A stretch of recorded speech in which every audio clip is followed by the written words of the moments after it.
Salut tout le monde, bienvenue dans cette nouvelle vidéo d'Anacalypsy. Aujourd'hui on se retrouve pour parler du cosplay. Voilà, une activité personnellement que moi j'aime bien pratiquer et dont on va voir un peu la définition et également un peu comment ça se passe dans 3-4 régions du monde différentes, puisque l'on n'aborde pas le cosplay de la même manière en fonction des pays, et ça honnêtement je le savais pas et c'est hyper intéressant. On va voir ça dans cette vidéo.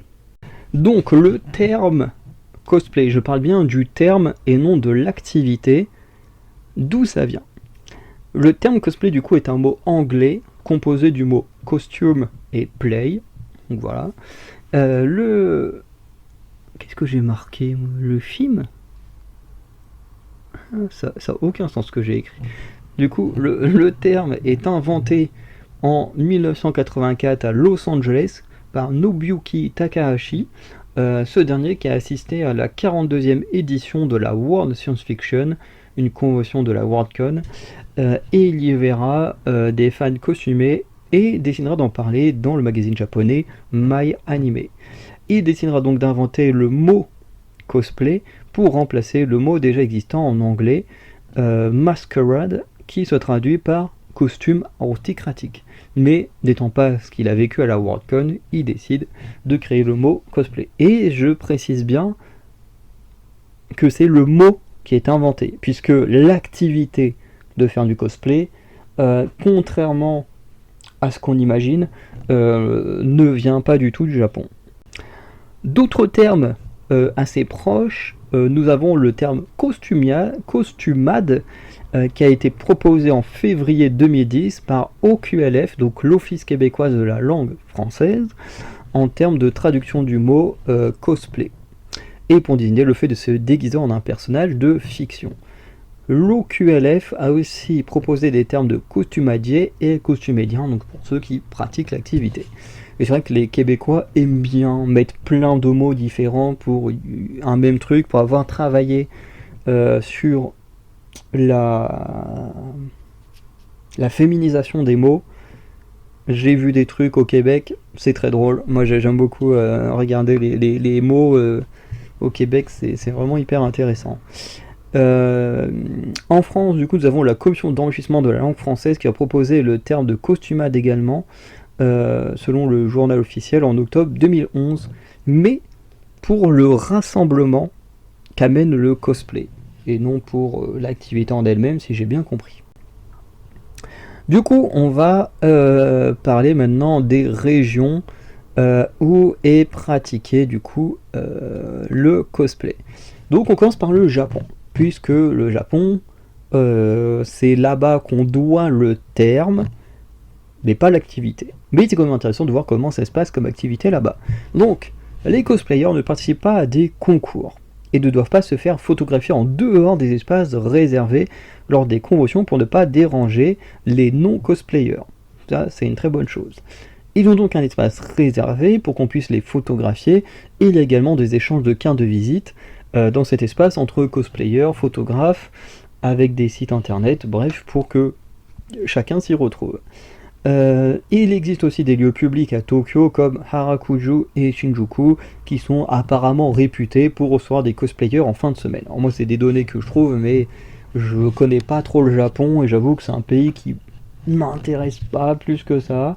Donc voilà. Après, je sais que j'ai vu des vidéos de gens comme Louis-san, comme TV Louis, qui ont beaucoup voyagé au Japon et tout ça. Enfin même Tev qui vit au Japon, donc c'est des choses qui à l'oreille, je me dis j'ai déjà entendu ça dans des vidéos, donc pour ça que je mets l'info quoi. Le cosplay n'est pas forcément du coup l'activité la mieux vue par le japonais moyen, ça m'a surpris, notamment il arrive que des cosplayeuses japonaises qui se marient finissent par abandonner l'activité du cosplay et ferment leur site partagent leur activité pour entrer dans une vie sociale plus conventionnelle pour la société. Alors ça, je trouve ça complètement débile, mais c'est un avis très personnel. Au Japon toujours, du coup, le seul moment où le cosplay apparaît sous forme de concours est lors de l'événement international, la World Cosplay Summit, dont je crois qu'on va en parler vers la fin de vidéo. Pour participer, il faut que le costume soit entièrement fait main, sinon c'est rédhibitoire. Le cosplay japonais est apparu du coup dans les années 90-91 et pourtant n'est pas le pionnier dans l'activité. Mais les Japonais restent les... Comment dire? Non, plutôt, je vais dire, je prononcer ça comme ça, le Japon, du coup, reste le pays avec le plus nombreux de pratiquants de cosplay, en mettant surtout l'importance, eux, sur les poses pour se rapprocher au plus du personnage interprété. Donc voilà. Au Japon, ce qu'on peut retenir, du coup, c'est que c'est ceux qui ont le plus de pratiquants, que c'est le pays où on a plus de pratiquants et où on doit le mot cosplay. C'est qui est vraiment beaucoup plus beau que masquerade ou costumade, quoi, faut le dire. Du coup, en Amérique du Sud, pourquoi j'ai mis Amérique du Sud? C'est l'Amérique du Nord. J'ai écrit une grosse connerie. Du coup, Amérique du Nord, on retrouve du coup l'origine du cosplay, donc qui est bel et bien américain à la base, et dont l'idée était de reproduire des costumes de personnages fictifs, et cela a été inventé par Forrest J. Ackerman en 1939, donc bien avant l'invention du mot. Et du coup, ce Forrest J. Ackerman, ce qu'il a fait, c'est qu'il s'est présenté à la première convention américaine, la Worldcon, dans le costume d'un homme du futur qui crache des étincelles. Bref. C'est alors que naîtra la masquerade et deviendra le premier concours de cosplay. Bref, la masquerade, hein, on l'a dit tout à l'heure, c'est l'ancien mot, l'ancien nom pour le cosplay. La masquerade connaîtra alors son apogée dans les années 70-80 avec la création de deux œuvres de science-fiction méga populaires, Star Trek et Star Wars. Aujourd'hui, le cosplay aux États-Unis est plus tourné vers la création de costumes, notamment originaux, et également certains costumes qui se basent surtout sur la qualité et l'originalité du costume, voire la prestation scénique, mais ça, la prestation scénique, c'est plus dans les prestations hors concours. Maintenant, en Europe, dont 3 pays sont le plus représentatifs, l'Italie, l'Allemagne et la France. Parce qu'effectivement, moi, du cosplay, j'en vois beaucoup.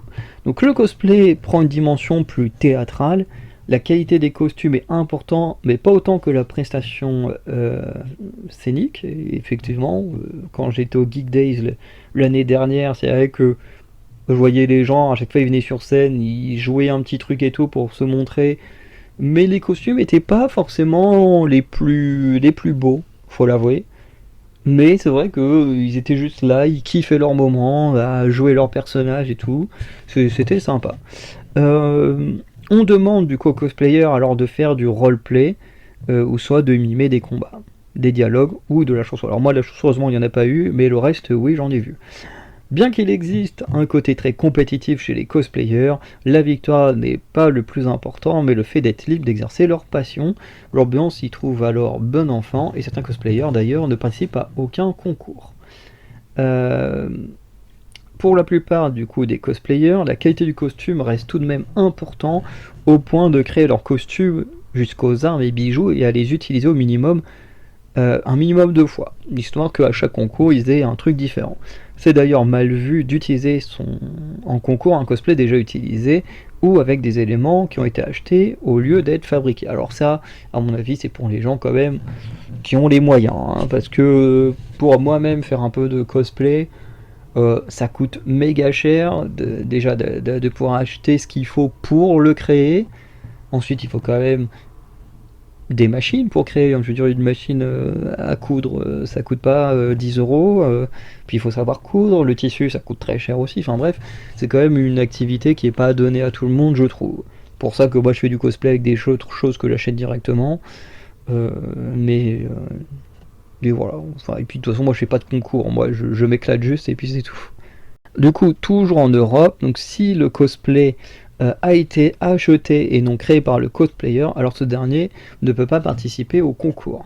Mais il peut faire ce qu'on appelle du cosplay libre, soit se promener librement dans la convention et se rendre sur une scène spécifique nommée cosplay libre. Alors moi j'avoue que quand d'ailleurs j'ai fait qu'une seule convention, du coup qui était les Geek Days à Caen, Mais c'est vrai que c'est pas trop mon délire, moi, les conventions. Mais quand même, pour le délire, j'y ai été. Je crois que j'y ai été en Luffy, je crois. Et, euh, et voilà, juste histoire de me promener en étant déguisé parce qu'on est dans un truc. Mais en fait, moi, je crois qu'en fait, je fais du cosplay juste parce que je kiffe me déguiser. Plus que pour le concours, le fait d'avoir un super beau costume ou quoi que ce soit. Moi, je le fais juste parce que ça me fait kiffer de me déguiser. Comme le carnaval de Caen, je le fais parce que ça me fait délirer de me déguiser. Ou à Halloween, tu vois, je suis pas trop dans comment dire, les superstitions, les trucs comme ça d'Halloween, parce que bah, c'est pas spécialement français. Hein. Nous, en France, Halloween, c'est juste aller toquer chez les gens déguisés pour demander des bonbons. Moi aujourd'hui, Halloween, c'est juste une excuse pour aller boire un verre en étant déguisé, quoi. Voilà. Bref, j'aime juste trop me déguiser, me cosplayer. Parce que du coup, quand je me déguise, c'est forcément un rapport avec un personnage de fiction, donc techniquement, ça reste du cosplay. Bref. Depuis quelques années, du coup, le cosplay est utilisé comme un moyen marketing, notamment les cinémas qui feraient, je dis bien feraient, rentrer gratuitement des spectateurs qui viennent déguisés sur des titres en particulier. Alors là, honnêtement, j'ai vu l'info, je l'ai mis, mais je n'ai jamais vu ça. Du moins dans aucun de mes cinémas. Alors il disait sur des titres particuliers, genre comme quand on fait ressortir un Seigneur des Anneaux, ou on fait ressortir un Star Wars, ou une connerie du genre. Mais ça n'empêche que j'ai jamais vu ça. Alors j'ai vu des fois des lieux où ou plus genre dans des bars ou des boîtes quand ils font des soirées spéciales et en mode bon bah tac je sais pas soirée spéciale euh, je crois qu'une fois il y avait une soirée genre spéciale pyjama, bah hop si tu viens en pyjama tu payes pas l'entrée de la boîte. Alors j'ai déjà vu des trucs comme ça pour des boîtes et tout, mais pour des cinémas j'ai encore jamais vu ça, ou du moins ça s'est pas produit dans ma ville. Mais je sais que le délire autour des déguisements et tout existe autour des bars, des boîtes, où tu peux avoir des réductions, où tu peux avoir des entrées gratuites dans des boîtes, si dans une soirée spéciale, tu es dans le délire de ce qu'on te demande. Bref. Euh, Il y a aussi du coup certains magasins également comme la Fnac ou Galerie Lafayette en France, du coup qui organisent des concours et animations autour du cosplay. Donc ça, j'en ai déjà entendu parler, notamment à la sortie, je crois, du tome 100 de One Piece, où la Fnac de ma ville, effectivement, avait tendance à mettre en avant. De toute façon, ils avaient fait une après-midi spéciale One Piece à la Fnac, et ils avaient surtout mis en avant le fait de pouvoir se cosplayer, tout ça. Donc voilà. La dernière région dont on va parler, c'est l'Afrique du Nord, donc avec le Maroc et la Tunisie, parce que bah, y a pas trop de données sur l'Algérie. Donc au Maroc, le cosplay est d'abord une activité timide, voilà, notamment aux premières manga expo organisées par l'assos Dragon Tanger, mais le 24 janvier 2010, à Casablanca, tout change avec un événement qui se nomme Manga Afternoon, qui est d'ailleurs le manga, enfin l'événement majeur de la culture otaku du Maroc et qui va démocratiser totalement le fait de pratiquer le cosplay dans le pays. Là où avant, je dirais pas que c'était mal vu, mais les gens avaient moins tendance à le produire, quoi. Voilà. En Tunisie, du coup, ça va naître en mars 2010. C'est assez marrant parce que du coup, c'est que ce soit Maroc et Tunisie, c'est à peu près la même, enfin c'est clairement la même année, bah, 2 mois de différence, avec le First Cosplay Tunisia, qui est une rencontre de fans de manga. Et cela va évoluer grâce à la JET, donc Japanese Event in Tunisia, qui du coup va être un événement annuel pour les fans de manga. Nous avons également un événement qui se nomme la World Cosplay Summit. Donc, il s'agit d'un concours qui réunit une dizaine de binômes sélectionnés dans divers pays, dont la France en fait partie depuis la première édition en 2003. Et le World Cosplay Summit se déroule début août, tous les ans, pour la TV Aichi Television Broadcasting. C'est vrai que j'ai pas trop regardé dans quel pays, mais ça ne m'étonnerait pas que ce soit aux États-Unis ou au Japon. Bref, un pays, soit le pays où est né le cosplay, soit le pays où il y en a le plus. j'imagine. Depuis 2006, du coup, le concours récompense le meilleur binôme de cosplay international, alors qu'avant 2006, donc les 3-4 premières années, cela ne servait que à mettre en avant les meilleurs binômes de cosplayers. Le concours est limité aux majeurs.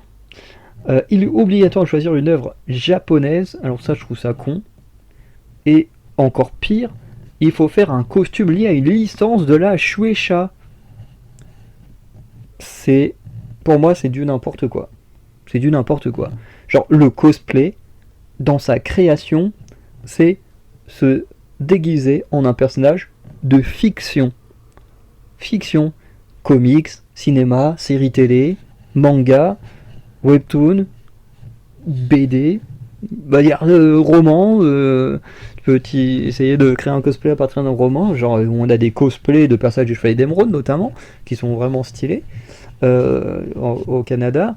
Mais je veux dire, pourquoi genre vraiment préciser qu'il faut que ce soit du japonais et encore plus précis de la Shueisha. Ce qui a tendance à dire que cette télé pour qui c'est filmé serait du coup plus au Japon et que cette télé, à mon avis, aurait des droits de la Shueisha et en profite pour dire allez hop, on met notre truc en avant et hop là, on en profite. Bref. Et entre 2007 et 2011, il était interdit de faire référence aux jeux vidéo. Encore une fois, c'est débile parce que dans les jeux vidéo, il y a des licences de manga, sûrement des mangas de la Shueisha, je sais pas quelles licences sont sous la Shueisha, mais je sais pas, imaginons, je sais pas, que t'es Dragon Ball, à cette époque-là il y avait déjà des jeux Dragon Ball, hein, moi j'ai joué à des jeux Dragon Ball quand j'étais gamin, qu'on te fasse des designs ou des costumes particuliers pour le jeu vidéo, bah tu peux même pas le reproduire juste, parce que t'es dans la bonne licence, mais comme c'est d'un jeu vidéo, bah tu peux pas, c'est complètement débile. Ou alors tu peux avoir un personnage, je sais pas, un méchant juste pour le jeu, genre One Piece, Red Unlimited, c'est ce qu'ils ont fait, enfin bref, je comprends pas pourquoi les jeux vidéo étaient interdits. Voilà, bref. Les règles sont un peu particulières, hein. Je suis pas totalement pour ces règles-là, mais bon, c'est comme ça. Et du coup, pour terminer, donc il existe un autre terme et que j'aimerais pratiquer un jour, c'est le crossplay, qui est le fait du coup de se cosplayer en un personnage de fiction d'un autre sexe. Donc par exemple, moi je suis un homme et je kifferais un jour me cosplayer en Ellie Williams de The Last of Us. Bon, du coup, je serais une version bronzée et masculin de Ellie Williams, bref, vous voyez le délire. Par exemple, je sais pas, si t'es une femme et que tu te cosplays en je sais pas moi, en Kratos, je sais pas si t'es voilà, si t'aimes bien Kratos, et ben voilà, c'est du crossplay. Si tu veux, je sais pas, tu veux te déguiser en je sais pas, en Buffy contre les vampires, bah voilà, tu fais du crossplay. Si t'es une femme, tu veux te cosplayer en je sais pas, en Astérix, bah voilà, bref. Le- vous comprenez le délire, quoi. C'est juste, moi c'est un truc que j'aimerais vraiment faire un jour. Juste parce que j'aime trop le design de Ellie, son style et tout. Et comme j'ai les cheveux à peu près de la même longueur, en plus je peux attacher les cheveux pareil, donc franchement j'aimerais bien. Donc voilà. Euh, à côté de ça, on a des chaînes télé ou des programmes qui ont parlé de cosplay, notamment la chaîne télé No Life, qui possédait une émission mensuelle sur le cosplay. On a la deuxième saison de l'émission Plus ou moins Geek qui diffusait une chronique cosplay présentée par Yumi. Voilà, mais je connais pas du tout. Et il y a aussi le documentaire Culture Cosplay qui présente le cosplay au Japon, en Roumanie, au Canada et aux États-Unis et qui a été diffusé en octobre 2017. Voilà. Donc je connais pas du tout ces trucs-là à part la chaîne No Life. Parce que je crois qu'il y a un présentateur de No Life qui a fait un caméo dans la web-série Noob, mais sinon je connais pas plus que ça. Donc voilà ma petite vidéo autour du cosplay, hein, autour d'une activité que j'ai pratiquée, que j'aime bien pratiquer, que je vais continuer à pratiquer. mais plus en format libre pour le fait que moi j'aime bien me déguiser et pas pour faire des concours ou avoir le cosplay le plus magnifique et tout. Même si c'est vrai que des fois, quand je vois des mecs, là, les derniers que j'ai vus à Cidre et Dragon, genre c'était des mecs en Mandalorien, mais vraiment leur cosplay ils étaient magnifiques. Voilà, alors je me dis effectivement, si j'avais les moyens, je ferais des cosplays aussi stylés. Mais comme je sais pas le cas, ben voilà, je fais mes cosplays avec ce que je peux. Bref. Donc dites-moi ce que vous pensez de l'activité du cosplay, si vous pratiquez le cosplay ou non, comment vous le pratiquez. Et sinon, bah, je vous dis à très bientôt pour de nouvelles vidéos. Allez, ciao tout le monde.